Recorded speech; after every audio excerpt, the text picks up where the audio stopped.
Hey drone enthusiasts, and of course, as always, a shout out to my friends at the Drone Seekers.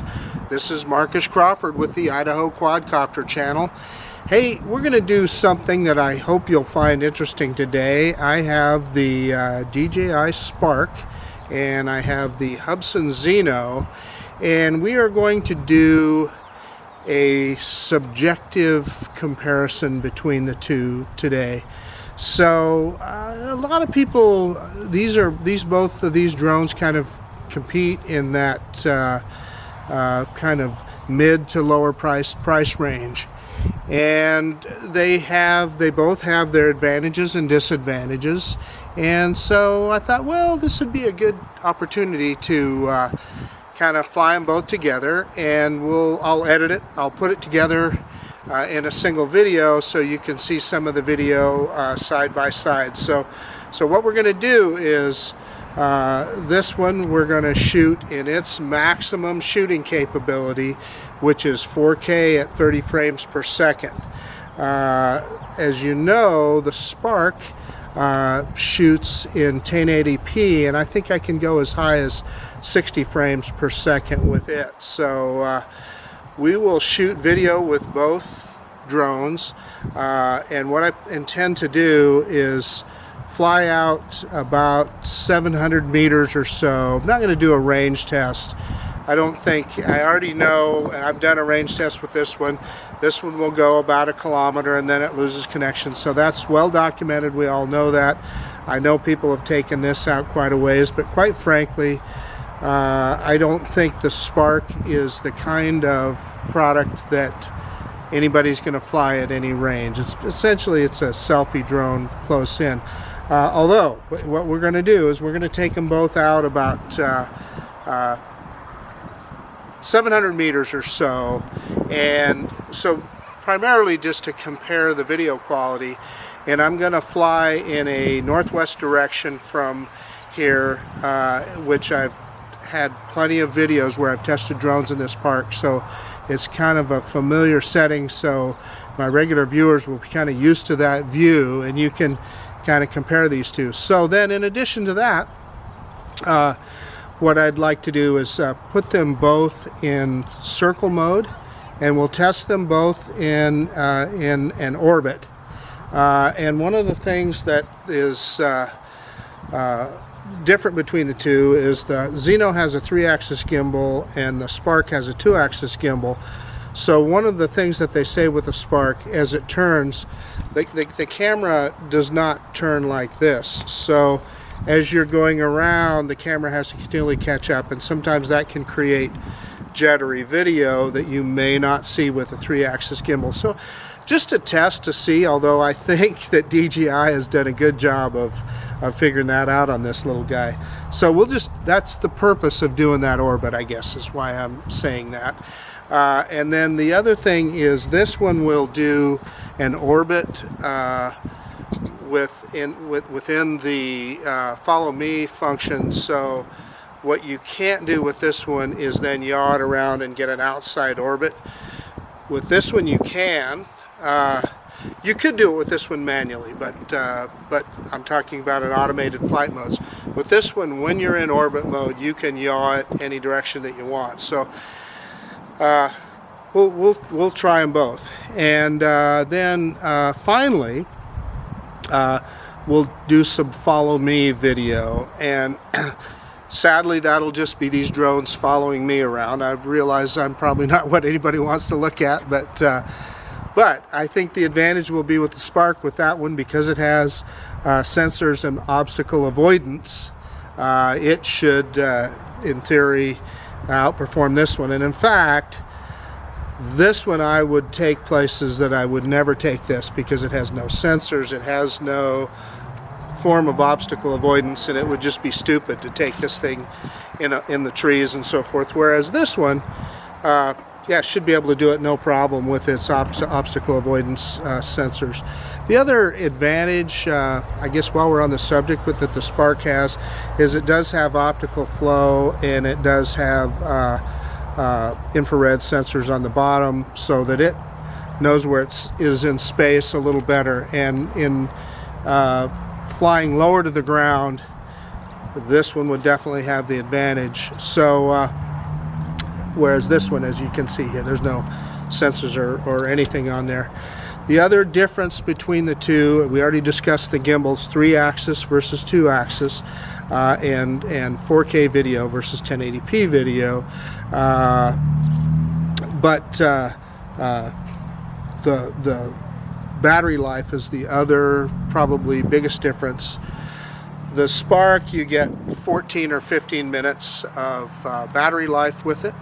The Zino, I've consistently had the Zino up for over 20 minutes with the battery, so that is a little bit of an advantage here.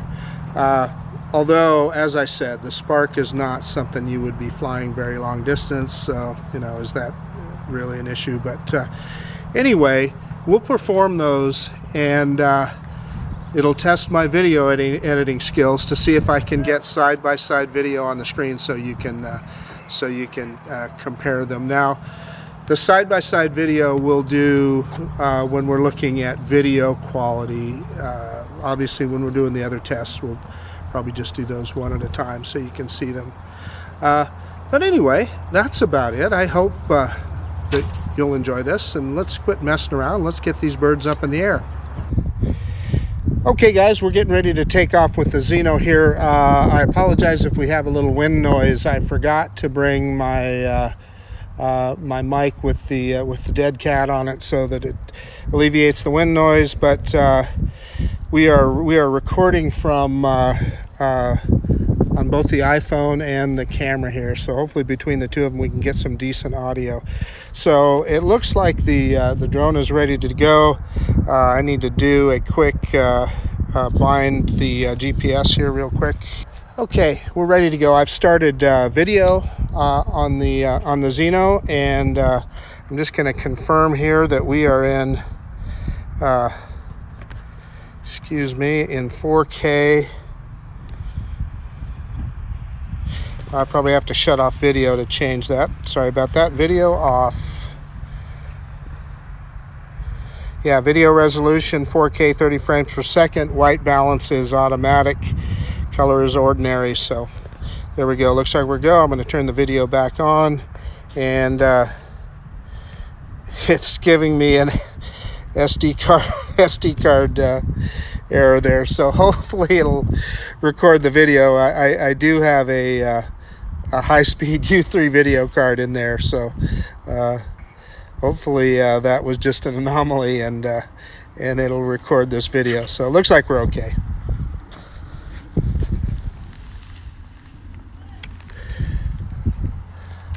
So a hand launch on this guy, what I do is I hold it in my left hand, and then in my right hand with the controller I can hit the launch button. So here we go. Hopefully we'll get this on camera. And I just let the drone launch. I wait till it just pops out of my hand. So let's get some video of the drone here.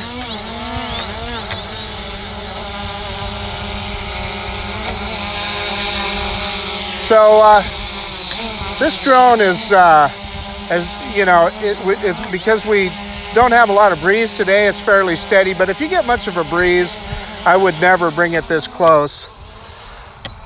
So without further ado, let's spin it around, and we'll take it up around 50 meters or so.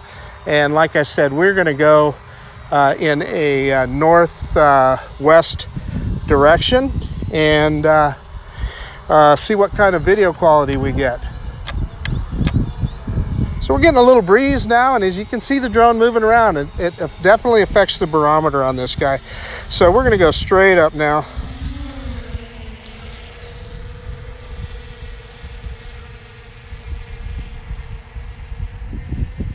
We'll take it up about 50 meters.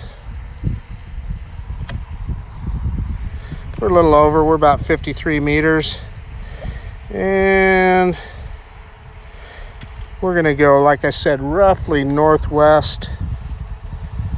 And I'm just gonna head out there at full tilt. We're gonna go out about 700 meters. So this drone is pretty speedy, about 6.6 meters per second or so.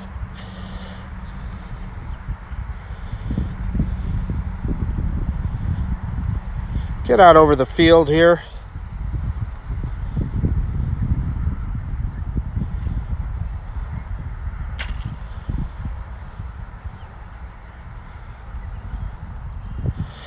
I'm kind of looking at it on the screen here. It looks like maybe we're getting a little bit of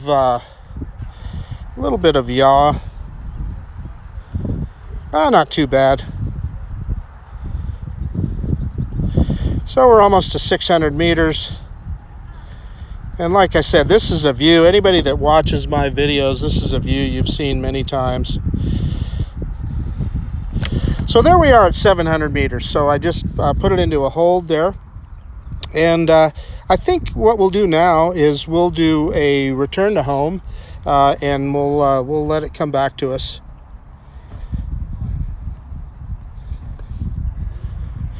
So we've selected return to home, return to takeoff point. So it's turning around.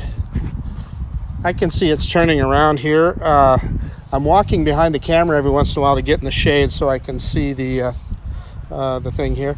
And I see I turned around. I turned the controller away, and it gave me an aircraft disconnected. And as soon as I point it back, so that was my fault. I was pointing the controller away from the drone. So no fault of the product there. But I'm sorry, you're going to hear some other background noise today. Evidently, they let school out early, and so I've got kids behind me revving their engines and doing some stuff. But when you film in a public park, that's what you're going to get. So she's on her way back, coming back to us. If I'm looking here, it looks like we have a little bit of a yaw. This drone is kind of known for that, particularly in automated flight modes. And we'll see if we can slowly bring the camera down as it comes in here. I'm standing there right by that covered picnic area there. So what I'll do as the drone descends here, I will cancel return to home.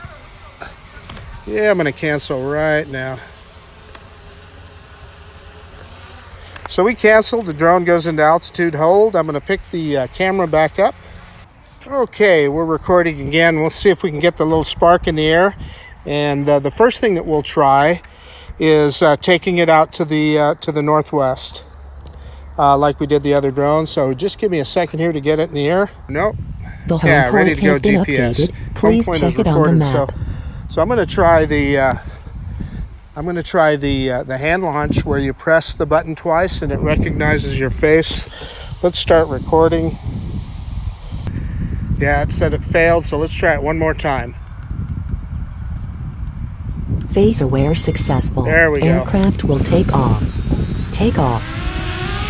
The home point has been updated. So there we go. Please it just check it on the launches map. out of your hand that simply, and not much. You know, that's really all there is to it. So let's check.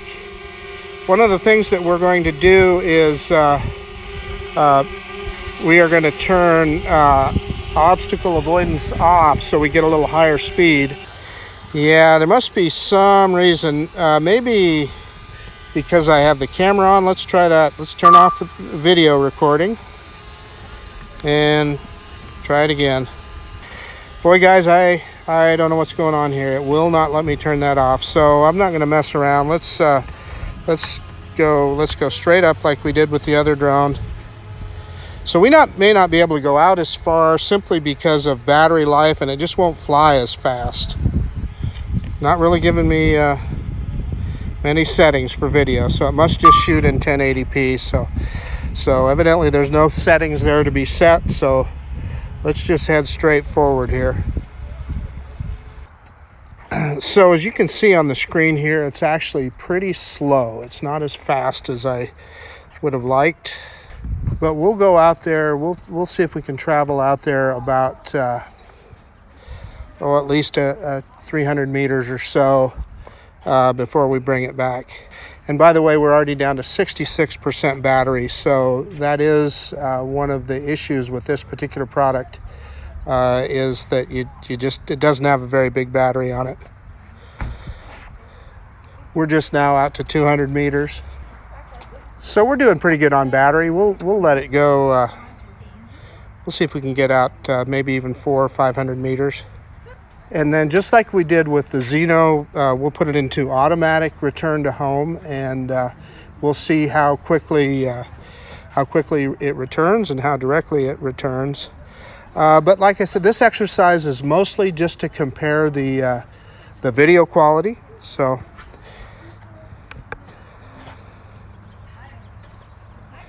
okay, we're out at 400 meters, so I'm going to bring it back here.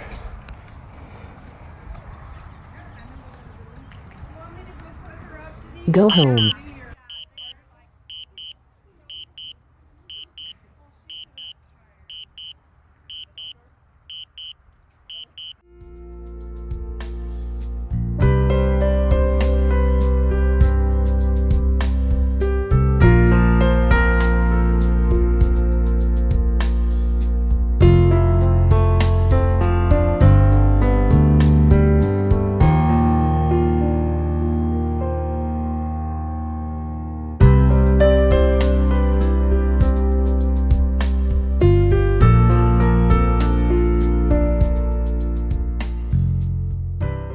So it's coming home at a pretty good clip. It's coming home a lot faster than it flew out. And by the way, I noticed that I cannot control the gimbal while it's in return to home. So it'll start descending here. So I'm going to cancel return to home, and we'll take manual control. And now we can look down. You can see where I'm at here.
So our radius is about 30 meters.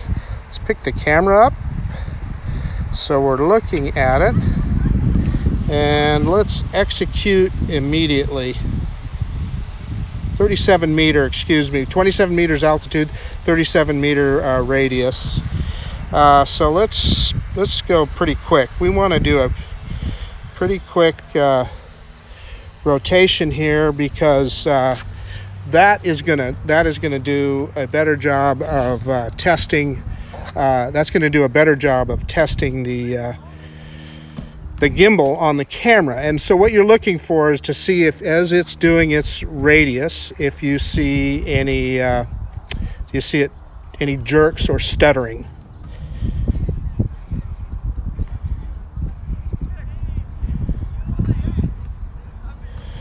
So I kind of thought I had it set right over the top of my car, so I'm going to give it the benefit of the doubt. That could be my own error there, not setting that correctly, and that could be an advantage for the Spark, because with the Spark you can you can set a point of interest very precisely.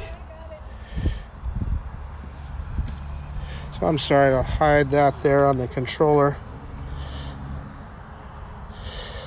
So that's about a 360 degree orbit there. So we'll exit out of that. So what I'm gonna do now is I'm gonna put it into orbit mode. So we're gonna do the same orbit that we did with the Hubsan Zino, and I'm gonna kind of focus on my car there. And I think we're kind of trying to remember. I think we were at about 25 meters or so with the Zino, maybe a little bit more. We want to get as close as we can. So let's go into quick shot modes is where we're going to find that. So it's going to turn off video here. So it's got the circle. We're going to click go. 2, 1.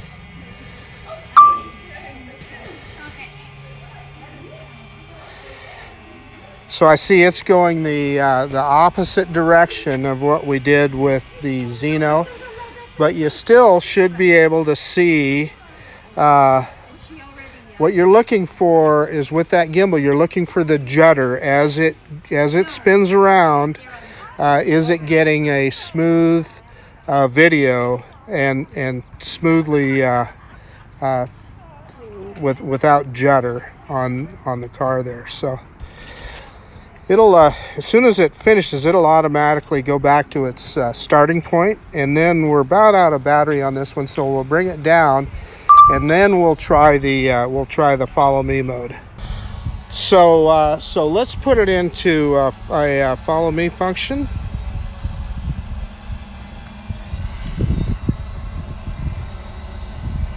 So it says it's too low, so we'll go up a little. Says it has to be over 5 meters, so that should be it. I'm going to step out here where it can, where it should be able to spot me easy enough.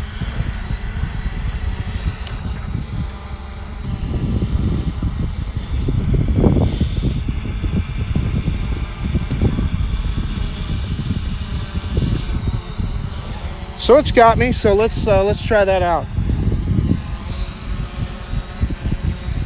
So we're walking away from the camera now.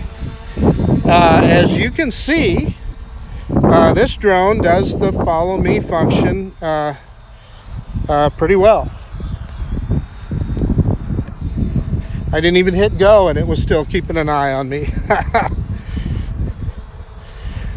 So in theory, at 25% battery, it'll go into automatic return to home mode.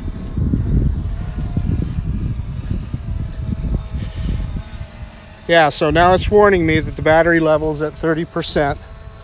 So like I said, it seems to do a pretty good job at it, but what you would never do with this drone is do this around any kind of obstacles, etc., because if you do, it's going to it doesn't have any kind of obstacle avoidance like the Spark does. The Spark will avoid stuff. This absolutely will not.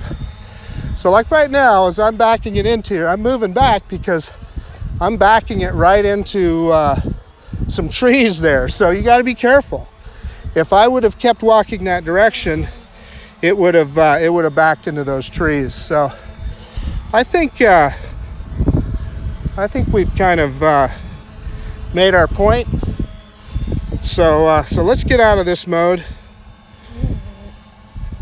Hit stop there, and I'm going to bring her down.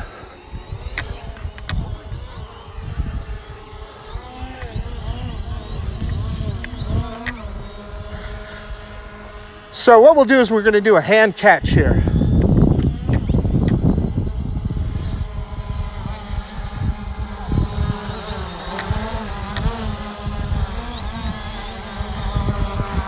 So I've shown this before.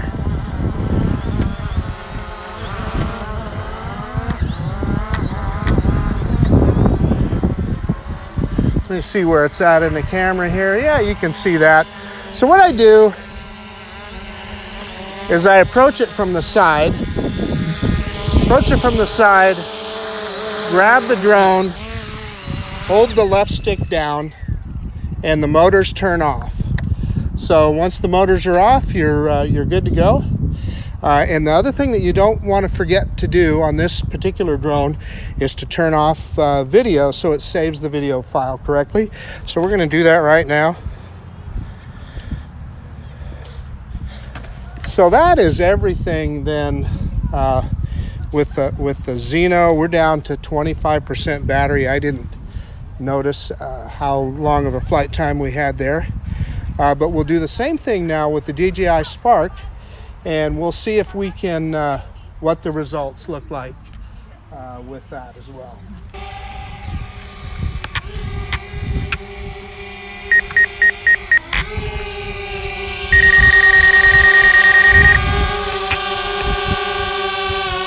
Landing.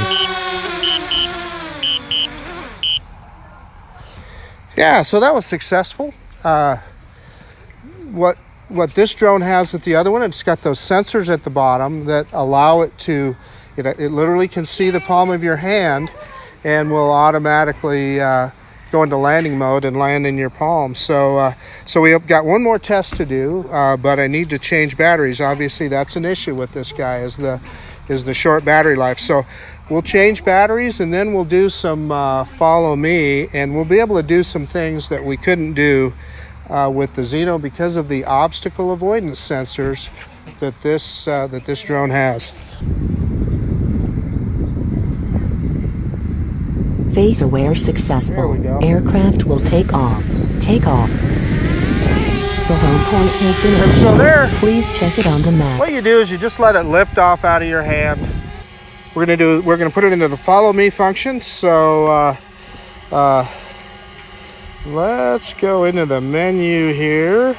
Yeah, there we go. So it was in gesture mode. So active track is what we're looking for. So confused me there for a second.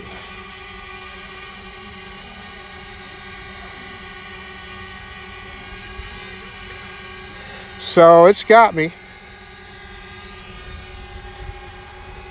So let's see how it does here.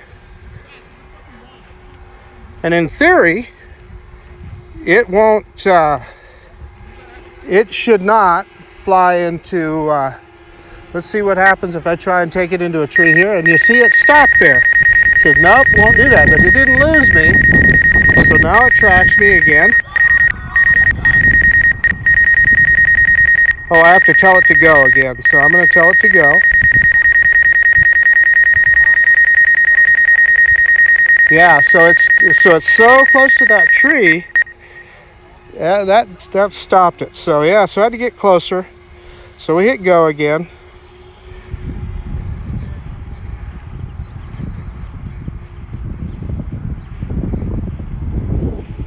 And it's following me. So let's try it with this tree here.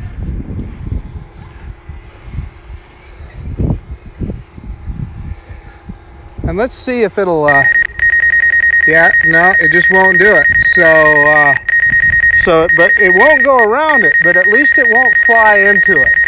So you would never try that with,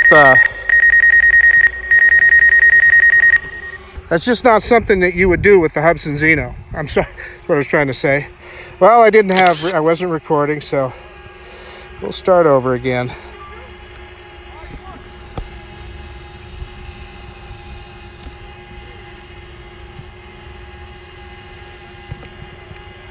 Okay, so it's got me. So that last time I wasn't recording, so we're starting over here. But fortunately, we've got enough battery to do it.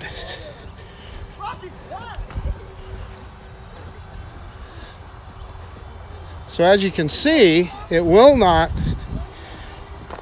stop. Yeah, it will not fly into that tree. So that is that obstacle avoidance that you don't have. So I'm going to back it away.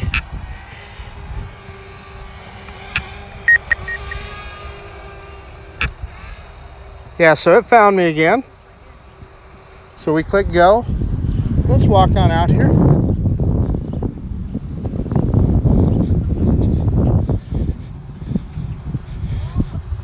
So what it doesn't have is any obstacle avoidance on the side of the drone. So if you were to try and have it follow you from an oblique angle on the side, it in theory could fly right into whatever it is that you're whatever it is that happens to be in the way. But it does have front-facing obstacle avoidance, so we'll try that again here, right behind this tree. So it's still following me, but there again, it sees that tree. So let's get back in view here. No, I'm going to have to spin it around, it looks like.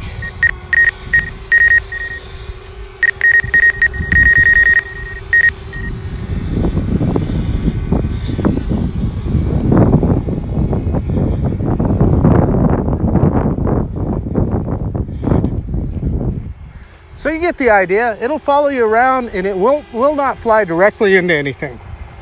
Okay, so what we're going to do now is we are going to do another hand catch. So we're going to take it back into normal mode. So we're back in normal mode. So hopefully you can see the drone there, and in theory, I just get under it with my palm and it'll land.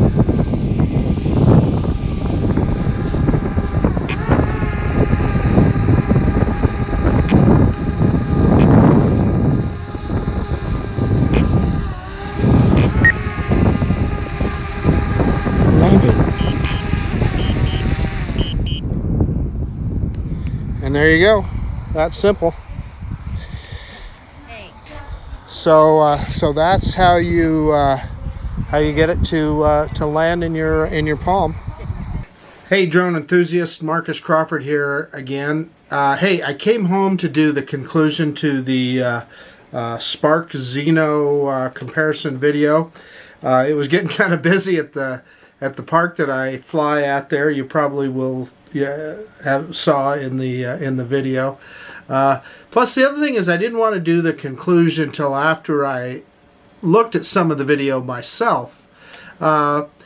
So what I saw in the video taken by both the Zino and the Spark, I got the Spark in the other room charging some batteries, or I'd have it here, but it's exactly what you would expect. And both drones showed their strengths and their weaknesses. So starting with this guy, wow, the 4K video is really good on this. It's better than I ever thought that they would be able to get on this level of a drone at this price point. This particular drone now, I see these going on eBay now. There's stores that are selling them as cheap, but some of the auctions and best offers, I've seen them as cheap as $225. Well, this is quite a product for $225. But so the 4K video is one of the pros of this one. The 3-axis gimbal performs very well, and it has a little better battery life, and it's pretty fast. When I flew it off into the distance, it got there pretty quick. I struggled with that with the Spark. Now my understanding is if you turn off obstacle avoidance on the Spark, it'll fly faster, but as you saw in the video, for some reason I was unable to disable that. I don't know why. I'll have to figure that out. I'm sure it's a combination of something else that I had selected that it didn't allow me to disable it. But in any case, this did, I think, a fine job flying out and took some phenomenal video. And when you compare that with the 1080p video of the Spark, you definitely can see a difference. The 4K video, no question, is crisper and a little bit more superior. I did notice in some of the video the exposures were a little bit washed out. It was a bright sunny day. Some of the video of me when we were doing in Follow Me, looking at this blue shirt that I have on, it got kind of washed out a little bit in the exposure. So I don't know what could be done there. I don't think there's manual adjustment on this to fix that. But this also drone, on the negative side, it showed that it wasn't as stable as the Spark. The Spark, with its obstacle avoidance and optical flow sensors, etc., is just an extraordinarily stable little drone.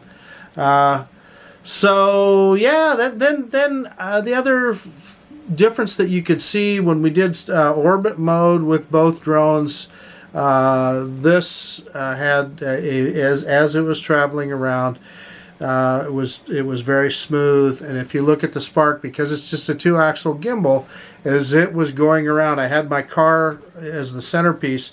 You can see the judder a little bit. It's subtle, but there's no question that it's there. And then in Follow Me mode with the Spark, I was able to walk around trees and so forth, and the Spark would not fly into them, which is good. Whereas this drone, without any kind of obstacle avoidance or any sensors, had I led it into a tree, it would have just flown right into it. It has no idea what's there.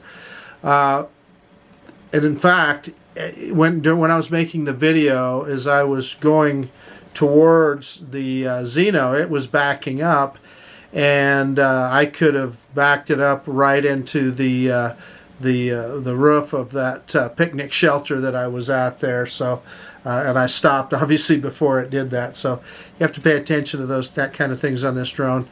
But it's for the money, I'd say that it's a winner. With regard to the Spark, you know, it's got a little bit less battery life, but man, I'll tell you, with it is so refined and so easy to fly and compact. You know, you push the button twice on the back and it takes off out of your hand. It's just a really convenient little product. And the 1080p video quality is great on that thing. For a 1080p drone, man, that video is just, I'm just amazed by how good it is. Plus the fact that if you are flying closer to the ground, this guy is not as stable. The Spark is just solid as a rock, and you know, no worries there. So I guess in the final analysis, I guess you talk about price. This guy, I paid $299 for it. That's before they ever came out. And Hubsan did an Indiegogo campaign, and you could buy this for $299 at that time. They're even cheaper now, but the regular price of this is $369. Spark, I was able to get it on sale here recently off of Banggood. I paid $235 for that little Spark, which was a remarkable bargain. But then I had to buy a controller for it. I used a DJI Select coupon to get that. That was another 95 bucks. So I'm $330 into that Spark. I'm $300 into this thing. So I'm going to say price-wise, they're about a wash. Which one would I choose if I could only have one drone or the other?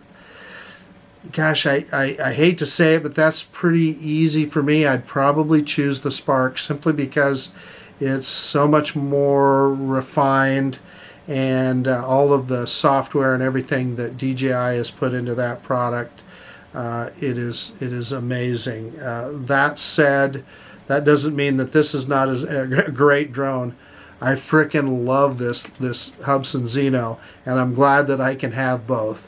But there are advantages and disadvantages. If you're a little more technically savvy and don't mind doing some manual software upgrades and so forth, get this guy. If you're somebody that really is a little more concerned about that sort of thing and is not comfortable doing your own firmware upgrades, etc., I'd say the Spark is the one for you.